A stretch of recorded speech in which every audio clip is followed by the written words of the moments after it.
Europe America গোটা দুনিয়ার ভিতরে যখন মুসলমানদেরকে ধ্বংস করতে চায়, ইহুদিবাদী যখন মুসলমানদেরকে কচু কাটা করতে চায়, যখন তাহারা আক্রমণ করে শ্মশানে গোরস্থানে যখন ওরা পরিণত করেছে, এর মতন ধুলায় মিশিয়ে দিয়েছেন, আল্লাহ পাক রব্বুল আলামিন নিজের কুদরতের সাহায্যে আসমানি গজবে আমেরিকার ভিতরে আল্লাহ পাক আগুন জ্বালিয়ে দিয়েছে। ঠিক কিনা বলেন? আরো এখানে আমাদের আরো দেখার বিষয় হলো, আমেরিকা সুপার পাওয়ার, ওদেরকে সাহায্য করে ওদের অঙ্গরাজ্যগুলো গোটা দুনিয়া থেকে, এমনকি যেই মুসলমান রাষ্ট্রের বিরুদ্ধে ওরা কাজ করে, সেই মুসলমান রাষ্ট্র ইরান ওদেরকে সহযোগিতার কথা বলেছেন। গোটা দুনিয়া ওদের সহযোগিতা করতে চায়, হেলিকপ্টার দিয়ে, ড্রোন দিয়ে, প্লেন দিয়ে, আধুনিক যত যন্ত্র দিয়ে ওরা বিভিন্ন মেডিসিনের মাধ্যমে যখন আগুনকে বন্ধ করতে চায়, আল্লাহ পাক রব্বুল আলামিন তখন এই দাবানলকে এত পরিমাণ জ্বালিয়ে দিয়েছেন, ওদের ক্ষমতার চাইতেও ঊর্ধ্বে আল্লাহর গজব দিয়ে দিয়েছেন। ঠিক কিনা বলেন? এখানে আমাদের আরো লক্ষণীয় বিষয় আপনারা জেনে থাকলে দেখবেন, ইউটিউব ফেসবুকের ভিতরে দেখে থাকবেন, যেখানে মাইলকে মাইল, হাজার হাজার বাড়িঘর পুরে ছারখার হয়ে গিয়েছে। এই বাড়িঘর গুলোর নাম নিশানা পর্যন্ত নাই, কোনদিন মানুষ বসবাস করত এমন কোন ইঙ্গিত ওখানে বোঝা যায় না। তার ভিতরেও একটা ঘর, আল্লাহর ঘর, মসজিদুল মুকাররম, যেই ঘরের ভিতরে আল্লাহর কালাম আছে, সেই ঘরটা এখনো অক্ষতভাবে সুন্দরভাবে আল্লাহ পাক ঘরটাকে দাঁড় করিয়ে বুঝিয়ে দিয়েছেন, দুনিয়ার কাফের মুশরিক ইহুদি নাসারা তোমরা যতই পরাশক্তি হও না কেন, আমার ইসলামকে নিভাইতে চাইলে আমি আল্লাহ গায়বী সাহায্যে আমার ঘর, মসজিদ, আমার কোরআন, আমার ইসলামকে আমি আল্লাহ হেফাজত করব। ঠিক কিনা বলেন? মুসলমান আমাদের হুঁশ রাখতে হবে, ইসলামকে ওরা যতই দাবাইতে চায়, ইসলামকে ওরা যতই নিঃশেষ করতে চায়, ইসলামের বিরুদ্ধে ওরা যতই ষড়যন্ত্র করতে চায়, আল্লাহ কোনদিন ইসলামকে নিঃশেষ করবে না। তাহলে ওদেরকে আমরা পরামর্শ দেই, তোমরা ইসলামের ছায়াতলে আসো, মুসলমান হও, আলেম হও, মুসলমানদেরকে ভালোবাসো, কোরআনকে ভালোবাসো, তাহলে তোমরা কামিয়াবি হয়ে যাবে। এর একটা দৃষ্টান্ত আমি মুসলমান আপনাদের সামনে এখন উপস্থাপন করি।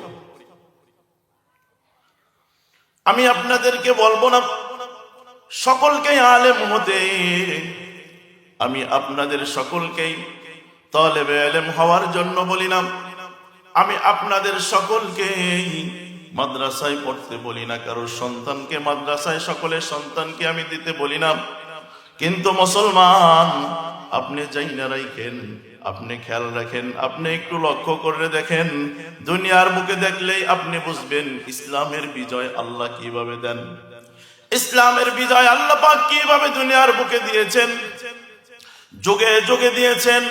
ইসলাম তো নয় শুধু আলেম নয়, শুধু তালেবে ইলম নয়, বরং যারা আলেমদেরকে ভালোবাসছে, তালেবে ইলমদেরকে ভালোবাসছে, দুনিয়ায় তেমন কিছুই জানে না, শুধু আলেমদেরকে ভালোবাসার কারণে, কোরআনে হাকিমকে ভালোবাসার কারণে, অন্তরে দ্বীনের মহব্বত থাকার কারণে আল্লাহ পাক রব্বুল আলামিন এই সমস্ত মানুষদেরকে জান্নাত দিয়া দিয়েছেন। সুবহানাল্লাহ।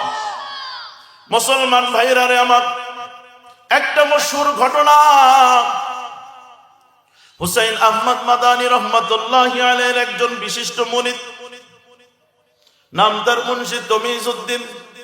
এই মুন্সি তমিজউদ্দিন হুসাইন আহমদ মাদানী রহমাতুল্লাহি আলাইহি তার সোহবতে যাওয়ার কারণে মুখে দাড়ি লাগাইছে, পরনে পাঞ্জাবি পরাইছে, মাথায় টুপি দিয়েছেন, কোরআনের মহব্বত অন্তরে ঢুকাইছেন, দিনকে ভালোবাসছেন। দিনকে ভালোবাসার কারণে তাকে দেখতে সুরতে সিরাতে একজন আলেমের মতো মনে হইত। এই মুন্সি তমিজউদ্দিন রহমাতুল্লাহি আলাইহি একদিন তার অফিসে যাইতেছেন, সাইকেল চালায় অফিসে যাইতেছেন, হঠাৎ করে দেখেন গ্রামের রাস্তার ভিতরে মানুষজন দাঁড়ায় আছে। দাঁড়ায় বলে হুজুর একটু দাঁড়ান, হুজুর একটু দাঁড়ান। হুজুর বলবে কেন, আমি দাঁড়াবো কেন? বলে হুজুর আমাদের এলাকায় একজন মানুষ মারা গিয়েছে, আমাদের গ্রামে এমন কোন মানুষ নাই যে তাকে জানাজা দিবে, যে তাকে জানাজা দিবে, দাফন দিবে, এমন একজন মানুষ নাই, এমন একজন জাননেওয়ালা নাই, এমন একজন আলেম নাই যে তাকে দাফন দিবে, কাফন দিবে, কবরে রাখবে। হুজুর এখন আপনি আসছেন, আমরা পরামর্শ করলাম তোমরা এই মানুষটাকে গোসল দিয়া রাস্তার পাশে রাখো, অবশ্যই আল্লাহ তার বান্দাকে দাফন করার জন্য কোনো একজন মানুষ পাঠাইয়া দিবেন।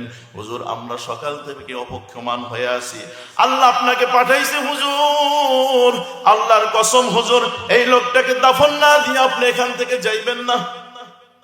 হুজুর বলে আমার সরকারি চাকরি, টাইম টু টাইম আমাকে অফিসে উপস্থিত থাকতে হয়, নাই তো আমাকে জবাবদিহিতা করতে হবে। তারপর তোমরা যেহেতু বলেছো আমি তোমাদের জন্য জানাজাটা পড়াইয়া যাই। হুজুর জানাজা নামাজটা পড়াইলেন।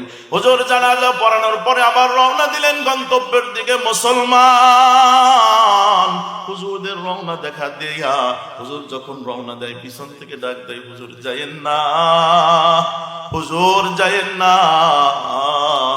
শেষ বিদায়টা কিভাবে দিতে হয়, কিভাবে কবরে রাখতে হয় হুজুর আমরা জানি না।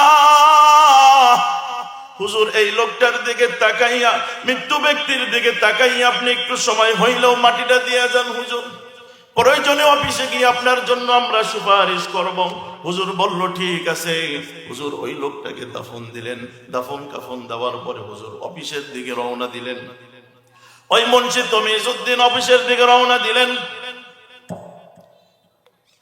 রওনা দিয়া মুসলমান যখন একদম অফিসের কাছে চলে গেলেন তখন তার মনে পইরা গেল, হায় আমার অফিসের কার্ডটা কোথায়? কার্ড না হইলে তো অফিসে ঢোকা যাবে না, কার্ড না হইলে তো চাকরি করা যাবে না। হুজুর পকেটে হাত দিয়ে দেখে কার্ড নাই।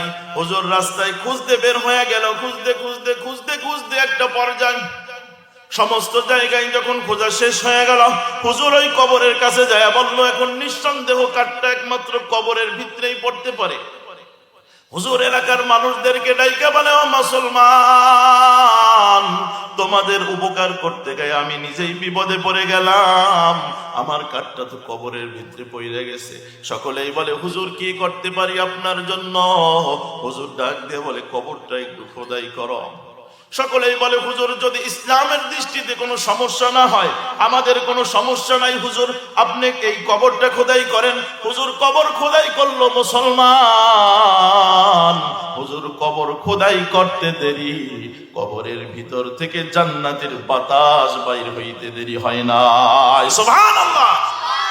কবর খুঁজতে দেরি, কবরের ভিতর থেকে জান্নাতের বাতাস, জান্নাতের ঘ্রাণ, জান্নাতের আলো এলাকায় আলোকিত হয়ে যায়। হুজুর কার্ডটা বের করে তাড়াতাড়ি বলে এই লোকটার এমন কোন আমল ছিল আমার একটু দেখাও, এমন একটা আমল কি ছিল আমাকে একটু দেখাও। ওই লোকটা সকলেই বলে তার কি এমন আমল ছিল আমরা তো জানি না, তবে তার বাড়িতে একটা মেয়ে আছে, মেয়ের কাছে চলেন। সকলেই যখন ওই মেয়ের কাছে গেল, যাই বলো মা তোমার বাবা এমন কি আমল করতো আমাদেরকে একটু বলো। বলে হুজুর আমার বাবা তো একজন উম্মি মানুষ ছিল, মাঠে ঘাটে কাজ করতো, তেমন কিছু জানতো না, তেমন কোনো আমলও করতো না। আবার বলে হুজুর তাহলে একটু ভালো করে চিন্তা কইরা দেখো। এবার মেয়ে ডাক দিয়ে বলে হুজুর কি আমল করতো আমরা তো জানি না, তবে ওই যে দেখেন ঘরের উপরে রেকের উপরে একটা কি জানি কাপড় দিয়া পেঁচানো, ওইটা প্রতিদিন আমার বাবা ধরতো, মুখে চুমা খাইতো, চোখে নিত, গালে লাগাইতো, বুকে জড়াইয়া ধরতো আর বলতো আল্লাহ নে জো কুছ কাহা সব সচ্চা কাহা, আল্লাহ যা বলেছেন সব সত্য বলেছেন। হুজুর এই ছাড়া আমার বাবার কোনো আমল ছিল না। আবার যখন সন্ধ্যাবেলা বাসায় আসতো, আইসা আগে ওইটাকে চুমা খাইতো, বুকে নিত, মুখে নিত, আবার বলতো আল্লাহ নে যা জো কুছ কাহা সব সচ্চা কাহা, আল্লাহ যা কিছু বলেছেন সব সত্য বলেছেন। হুজুর এর ছাড়া আমার অন্য কোনো আমল আমার বাবার নাই। হুজুর এবার ডাক দিয়ে বলে তাহলে ওই জিনিসটা কি আমার একটু দেখাও। মেয়ে ওইটাকে হুজুরের হাতে আইনা দিল। হুজুর ওইটা খুইলা দেখে আর কোনো কিছু না মুসলমান, ওইটা আর কিছু না, ওইটা আপনার আমার রবের কালাম কোরআন মাজিদ। আল্লাহু আকবার।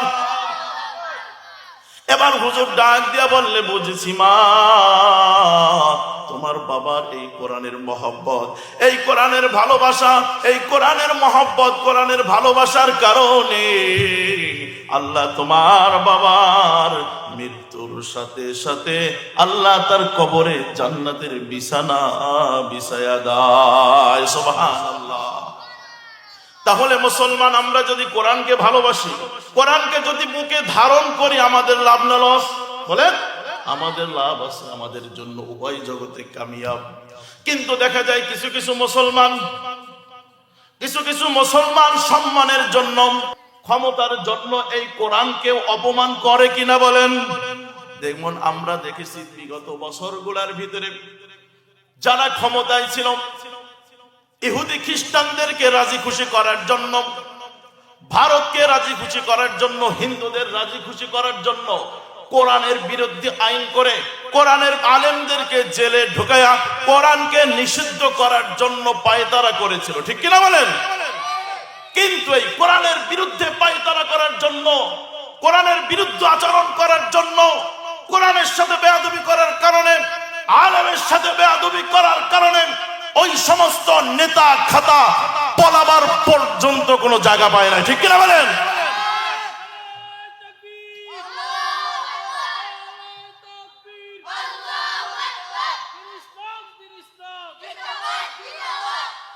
আজও আমরা বলি, বিগত 15 বছর যারা কোরআনের বিরুদ্ধে আইন করেছেন, আলেম ওলামাদেরকে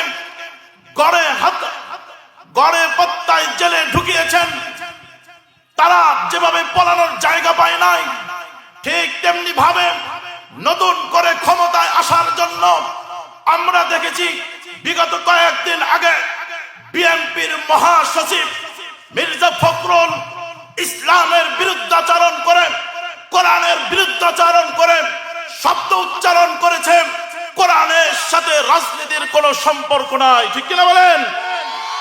আমরা সুস্পষ্ট ভাষায় তাদেরকে বলে দিতে চাই, কোরআনের বিরুদ্ধে করে যেভাবে শেখ হাসিনা তার সরকার বাংলার জমিনে টিকতে পারে নাই, ঠিক তেমনি ভাবে ইসলাম, মুসলমান, কোরআন, মাদ্রাসা, মসজিদ, ওলামায়ে কেরামের বিদ্বেষী করে আবারও যদি তোমরা কাউকে খুশি করে ক্ষমতায় আসতে চাও, ক্ষমতায় আসা তো দূরের কথা, বাংলার জমিনে থাকার ঠাইও পাবেন, ঠিক কিনা বলেন? ওরা তো বাংলার জমিন থেকে পলাইতে পেরেছে, তোমাদেরকে বাংলার জমিনে ইসলাম মুসলমানের বিরুদ্ধাচরণ করার কারণে, কোরআনের বিরুদ্ধাচরণ করার কারণে বাংলার জমিনে তোমাদেরকে দাফন করা হবে, ঠিক কিনা? সুতরাং একজন মুসলমান সে কখনো ক্ষমতার লোভে, কখনো অর্থের লোভে, কখনো ক্ষমতার লোভে, অর্থের লোভে নিজের ঈমানকে বিক্রি করতে পারে না, ঠিক কিনা বলেন? যে নিজের ঈমানকে বিক্রি করে, যে ইসলামকে বিক্রি করে, যে কোরআনকে বিক্রি করে, সে কোনোদিন মুসলমান হতে পারে না। দাড়ি থাকুক, টুপি থাকুক, তার লেবাসে গোল জামা থাকুক, পাঞ্জাবি থাকুক, সে যদিও এই রকম মুসলমানের পোশাক পরে যদি সে ইসলাম, মুসলমান, কোরআনের বিরুদ্ধে চারণ করে, তাহলে আমরা বলবো মুনাফিকরাও নবীর পিছনে নামাজ পড়েছে, ঠিক কিনা বলেন? ওরা যেভাবে নবীর পিছনে নামাজ পড়ে ওরা মুসলমানিত্ব রক্ষা করতে পারে নাই।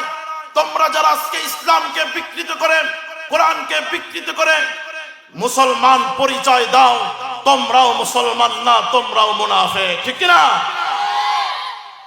সুতরাং মুসলমান ভাই বোনেরা, আমাদের মনে রাখতে হবে, আমাদের ইসলাম, আমাদের দ্বীন, আমাদের কোরআন এগুলো দলের বাহিরে, ঠিক কিনা বলেন? আমি যে দলই করি না কেন, সেই দল যদি আমার ইসলামের বিপক্ষে দাঁড়ায়, সেই দল যদি আমার কোরআনের বিপক্ষে দাঁড়ায়, সেই দল যদি আমার ঈমানের বিপক্ষে দাঁড়ায়, আমি ওই দলকে লাথি মারতে মোটেও দেরি করব না, ঠিক কিনা? আসুন আমরা নিজের জান মাল দিয়ে সর্বদার জন্য ইসলামকে হেফাজত করব, রাজি আছি তো ইনশাআল্লাহ? সুতরাং মুসলমান, এক নম্বর আমাদের দায়িত্ব হলো সর্বদার জন্য জান প্রাণ দিয়া ইসলামকে ভালোবাসবো, কোরআনকে ভালোবাসবো, মাদ্রাসাকে ভালোবাসবো, মসজিদকে ভালোবাসবো, আলেম ওলামাদেরকে ভালোবাসবো। রাজি আছি তো সবাই? আল্লাহ পাক আমল করার তৌফিক দান করুন, বলেন আমিন। দ্বিতীয় নম্বর যেই কথাটা আমি বলতে চাই সেই কথা হলো